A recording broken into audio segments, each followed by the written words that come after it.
जी अस्सलाम वालेकुम क्लास। आज हम लोग सेकंड चैप्टर स्टार्ट करने जा रहे हैं। सेकंड चैप्टर का नाम है biological molecules.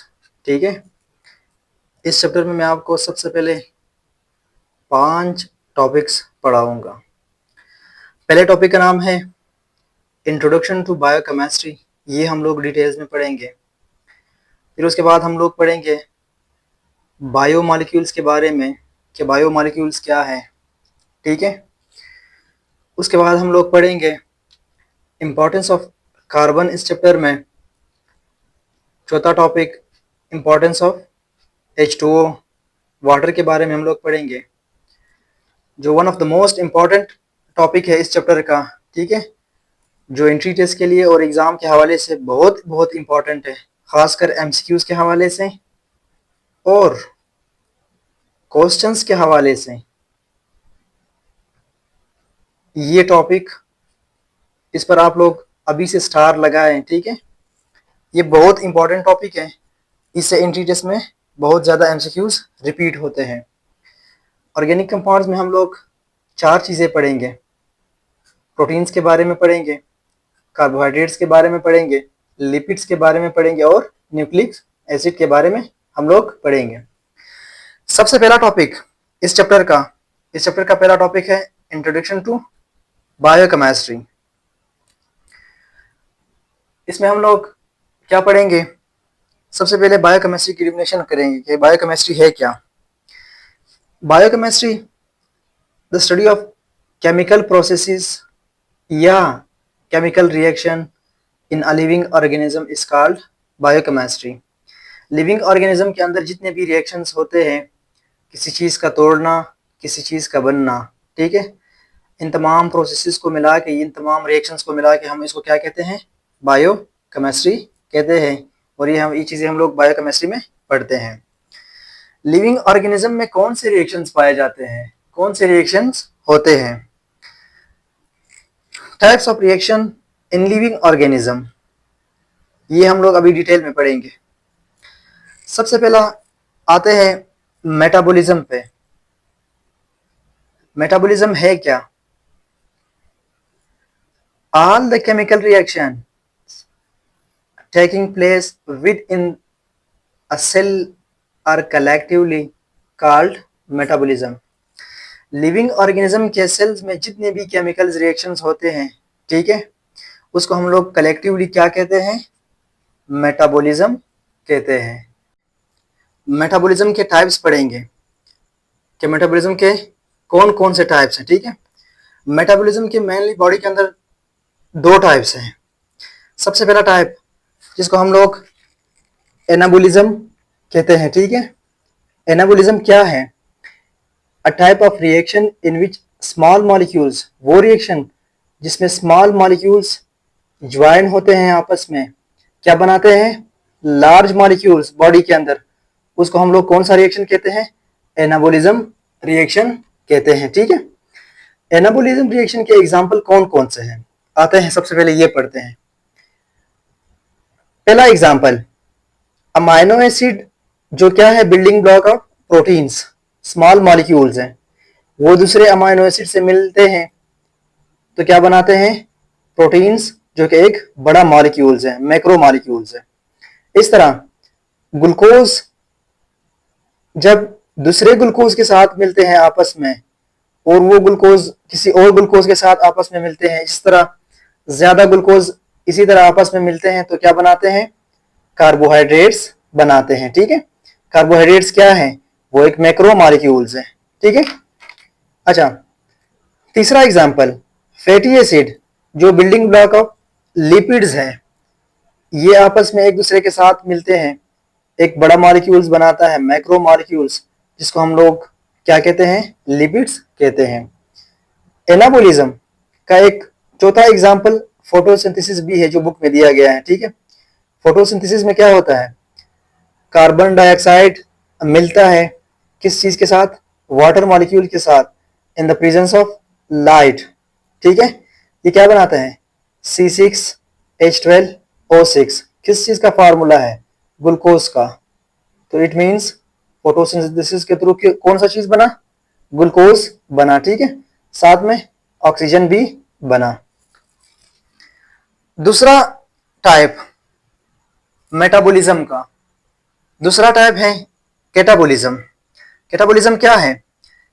Type of reactions जिसके अंदर क्या होता है, लार्ज मॉलिक्यूल्स की ब्रेकडाउन होती है, किस चीज में? स्मॉल मॉलिक्यूल्स में, ठीक है। इसको हम लोग क्या कहते हैं? कैटाबॉलिज्म कहते हैं। कैटाबॉलिज्म के कौन कौन से एग्जाम्पल हैं? सबसे पहले एग्जाम्पल्स पढ़ेंगे। पहला एग्जाम्पल हम लोग पढ़ेंगे प्रोटीन्स का। प्रोटीन्स की जब ब्रेकडाउन होगी हमारे पास क्या कौन सी चीजें बनेंगे? अमाइनो एसिड्स बनेंगे, ठीक है। इसी तरह बॉडी के अंदर जब कार्बोहाइड्रेट्स की ब्रेकडाउन होगी ग्लूकोज बनेंगे, ठीक है। इसी तरह लिपिड्स की ब्रेकडाउन, जो कि एक मैक्रो मॉलिक्यूल लार्ज मॉलिक्यूल्स है, उसकी ब्रेकडाउन होगी तो हमारे पास क्या बनेगा? फैटी एसिड्स बनेंगे। रेस्पिरेशन जो बुक के अंदर दिया गया है वो किस चीज की एग्जांपल है? वो कैटाबॉलिज्म। रेस्पिरेशन क्या है? हम अगर इन चीजों को ब्रेक डाउन करते हैं तो किस चीज की मौजूदगी में? ऑक्सीजन की मौजूदगी में, ठीक है। इसको हम लोग इसमें इंक्लूड करते हैं कैटाबॉलिज्म में। रेस्पिरेशन ये इसकी एग्जांपल है। अच्छा, इन रिएक्शंस की इंपॉर्टेंस क्या है?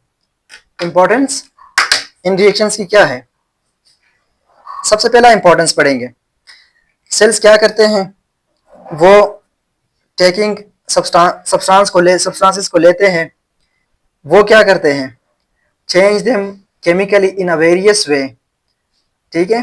वो उसको केमिकली चेंज करते हैं मुख्तलिफ तरीकों से। कैसे? That is building new cellular materials to obtains, ताकि हम लोग उससे क्या हासिल कर सकें? एटीपी हासिल कर सके, ठीक है। सब्सटेंसेस लेते हैं, सब्सटेंसेस से फिर हम लोग उसको अरेंज करते हैं मुख्तलिफ तरीकों से और बाद में उससे हम लोग क्या क्या हासिल करते हैं? एटीपी हासिल करते हैं। दूसरा importance, life of living organism depends upon chemical activities such as anabolism and catabolism in the cells. जी, उसके बाद आते हैं एक छोटा सा topic, chemical compounds in living organism के लिविंग ऑर्गेनिज्म में कौन कौन से केमिकल कंपाउंड्स पाए जाते हैं, ठीक है। अच्छा, सबसे पहले केमिकल कंपाउंड्स के बारे में पढ़ेंगे कि केमिकल कंपाउंड्स है क्या। Substance formed by the chemical combination of two or more elements in a definite profession is called chemical compounds, ठीक है। वो सब्सटेंस जो किस चीज की कॉम्बिनेशन से मिलती है? एलिमेंट से। दो या दो से ज्यादा एलिमेंट्स जब आपस में मिलते हैं एक खास स्पेसिफिक किस्म के रेशियो में, वो हमारे पास क्या बनाते हैं? केमिकल कंपाउंड्स बनाते हैं, ठीक है। अच्छा, केमिकल कंपाउंड्स के एग्जांपल हम लोग वाटर ले सकते हैं, सोडियम ले सकते हैं, C6H12O6 यानी ग्लूकोज ले सकते हैं, ठीक है। ये ग्लूकोज है।